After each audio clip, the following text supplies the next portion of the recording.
So we can start? Yes? Or you have a word? If you No, let's do it officially. Hi, everyone. Welcome to the press conference of Estonian Foreign Minister Margus Tsahkna and Finland's new Minister Elina Valtonen. Welcome to Estonia. Thank you. And Margus, please. Thank you. I'm really very happy to congratulate you, Elina, for your appointment and your new government as well. You had a long negotiations, but this agreement is really, really good. And our media already criticizing us that why we don't have such a good agreement. But I wonder if our media has already killed us if we still would have had the negotiations ongoing. But this is a good culture in Finland, and really I'm very happy about the new government. And this cooperation has been brilliant, but it will be even more brilliant. I'm sure about that.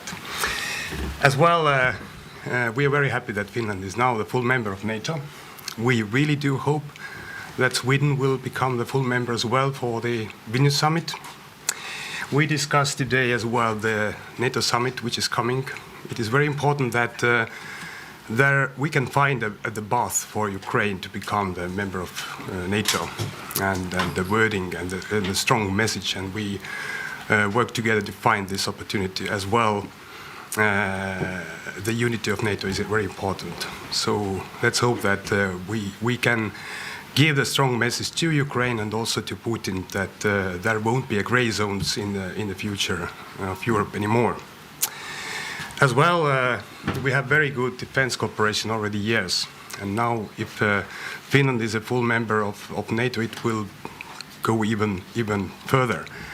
And also it is very important that our defense industries are working together, because there is a lack of capabilities in Europe of the defense industry and also capabilities, and this is very important that we work there together.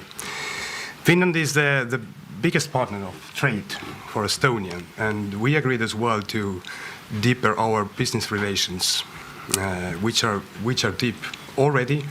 We see different opportunities on different levels of cooperation of our companies, and this is very important that we will continue that.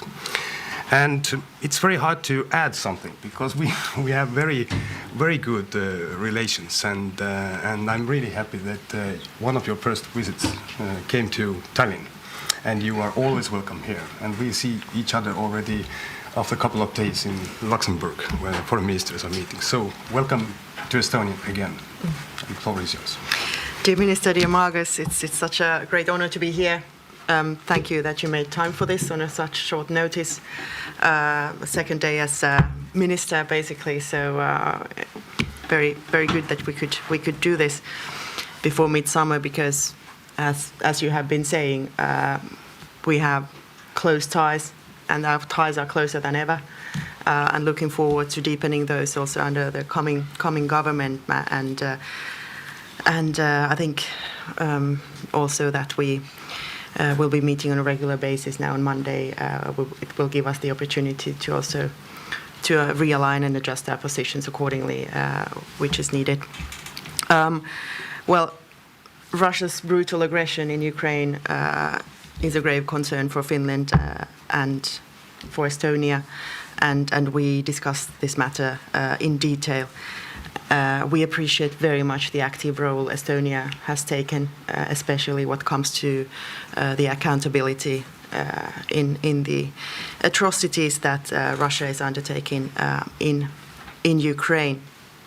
And the message that the new government in Finland is putting out is very clear.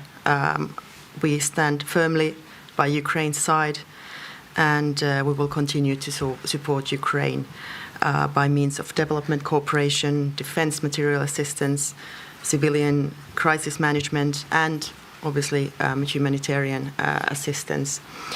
And Ukraine will actually be the largest beneficiary, or is already, but will be even increasingly so, the largest beneficiary of Finland's development cooperation during this government's term. We will be preparing a national reconstruction plan for Ukraine, and there we also, together with the minister, found common ground, and we'll definitely increase our cooperation there also in how to involve our industries and our companies across the region. And it's extremely important to keep up the sanctions pressure towards Russia, and also combating the circumvention of sanctions is a key priority for Finland, and we appreciate the good cooperation we have there as border states, which is hugely important in practice. For us, it's evident that Russia, under the current regime, will remain a threat to European security for the foreseeable future. And especially now, as Ukraine has launched its counteroffensive, it is vital to continue our strong support to Ukraine and further isolate Russia. What comes to NATO, as the minister said, we had a very good discussion, and Finland is very, very grateful for Estonia's strong support for and during our membership process, and we are very proud to be allies now, and also in this issue sitting at the same side of the table. The Vilnius summit is NATO's next important milestone, and Finland's top priority is that Sweden joins the alliance before the summit. And by finalizing Sweden's membership, NATO sends a strong signal of unity. The summit must also send a clear message of the continued and unwavering support for Ukraine. Finland supports Ukraine in many ways, for instance, within the framework of NATO's comprehensive assistance package for Ukraine. And regarding defence investment pledge, safeguarding resources is important so that we can implement plans for strengthening deterrence and defence. The new Finnish government is committed to spending at least 2% of Finland's GDP on defence expenditure during the government term, and wants Finland to commit to this level of spending across government terms. And of course, it is in our interest to scale up this across Europe, and we are strongly behind NATO's target of 2%. And as Minister mentioned, in relation to scaling up our defence industries across Europe, but also in our area, it is a very key target to doing that, so that we can do this hand in hand, very much needed in order to be able to actually reach the 2% goal, especially in those countries where the target is still further away. And we also discussed regional cooperation, which we very much value. In our government program, we have emphasized the importance of the NB8 cooperation between the Nordic and Baltic countries. And as Finland and soon Sweden are NATO members, security policy cooperation can become even closer through and within this format. And Finland is also taking over the presidency of the Council of the Baltic Sea States in the beginning of July. Finland wants to strengthen both the political dimension and the practical cooperation of the CBSS. Comprehensive security, crisis preparedness and resilience will be cross-cutting themes of the Finnish presidency according to the present plan. But again, Margus, such a fantastic and great honor to be here. Thank you for having us. Thank you. Okay. And now questions. Please state your name and outlet before the question. Kaja Kunnas from Helsingin Sanomat. Baltic states and Poland are supporting strongly Ukraine to give Ukraine a path to join NATO in Vilnius. Is Finland with them? Finland is strongly committed to assisting Ukraine and also sees Ukraine as a member of NATO in the future. But we are also very, very, very much pushing and pressing on the unity within NATO, and we look forward to having a plan in Vilnius together with our allies. Sander Teres from TV3 News. My question is directed to Finnish Foreign Minister Elina Valtonen. Now when your country is a member of NATO, how much external help do your country need in its defense? And one more question. Will NATO membership bring nuclear weapons to Finland? Finland is a net provider of defense capabilities and security to NATO. We have throughout decades, whilst not being members but being close partners of NATO, been investing very heavily in our own defense, and we look forward to continuing that. And we are strongly committed to the 360-degree approach in NATO, and will seek to follow the capability targets that NATO has given in the common defense plans. Now, what comes to nuclear weapons, we don't have a stance on bringing or any goal of bringing nuclear weapons to Finnish territory. Küsin ühe küsimuse veel, see on meie välisministrilt. Soome sisseelamine NATOsse võtab kindlasti aega, aastaid, kui mitte. Oh, sorry. It takes, of course, time for Finland to get used to being in NATO. Maybe 10 years, maybe 15. How big of a threat do you think Russia will be in that time? Will there be some kind of threats or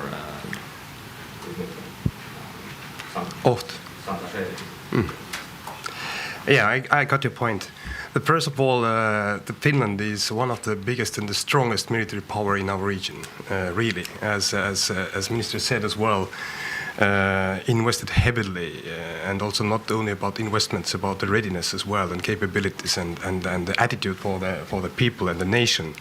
And we are very happy that Finland is now officially a member of NATO. But we have had a very good cooperation on the military level as well already years.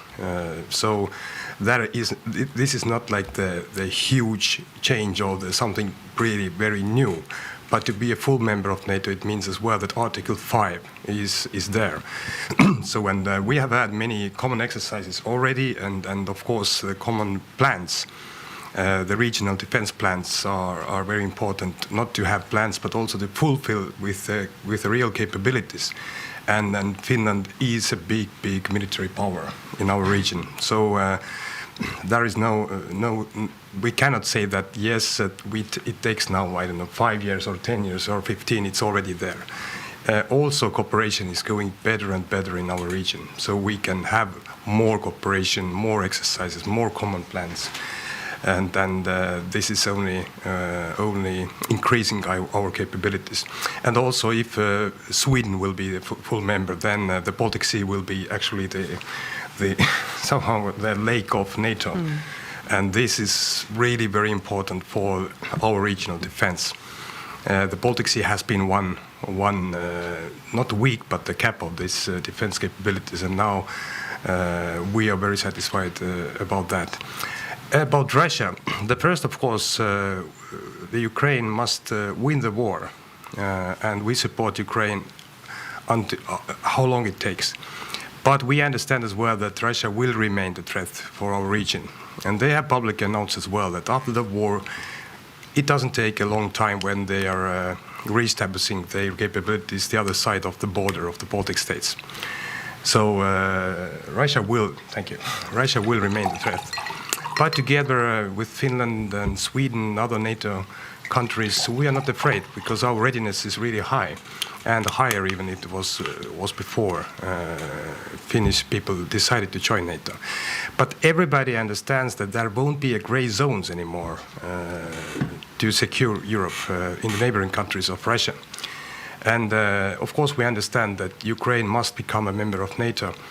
But it was a huge change that the Finnish people and also the Swedish people, they understood that there won't be a grey zones, neutrality anymore because of Russia. And this understanding is there. I don't see now the short run that there won't be any kind of changes. So we are very happy about this cooperation what we have, and it doesn't take years. It's already here. Thank you.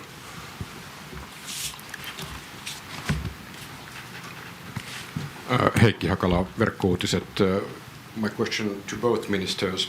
How does the fact that Finland and Estonia are both so-called Eastern flank countries affect our cooperation in NATO, but also in the EU?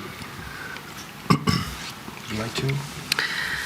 Well, we of course are now fully implemented in the NATO's defence planning and operational planning processes. And those obviously take into account geography.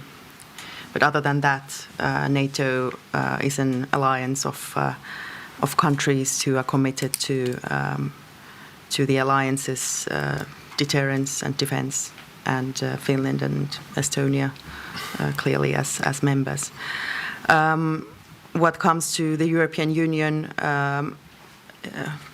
it's in the government program that Finland cooperates with like-minded countries and is fully committed to the European Union as an active member, and we will put strong focus into that.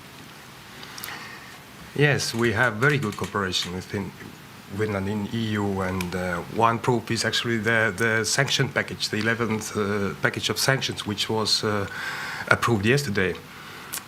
It's a big thing what we achieved, really, and I think we have very good cooperation in European Union already. Yes. So what is important thing that EU is not investing anymore only for agriculture, but also the military. This has been a big change within the last year. So and also the open door policy. It's very important that we support Ukraine entering to EU. And I really do hope that for the end of this year, there will be the decision that official negotiation process with Ukraine will starting. And we really do support Ukraine with any kind of advice and practical advice as well to prepare and to fulfill this 7 suggestions map what they have. And we have said as well that it's not only like 98 or 100%, they must do 120% because we have this experience from 2004. And it is not an easy way to go. So I hope that here we have as well the same understanding and experience. It's crucial that we should remain the open door policy for EU as well. Thank you. So, thank you. Thank you, you. ministers. Thank you, journalists. Press conference is over. Thank you. Thank you, everyone.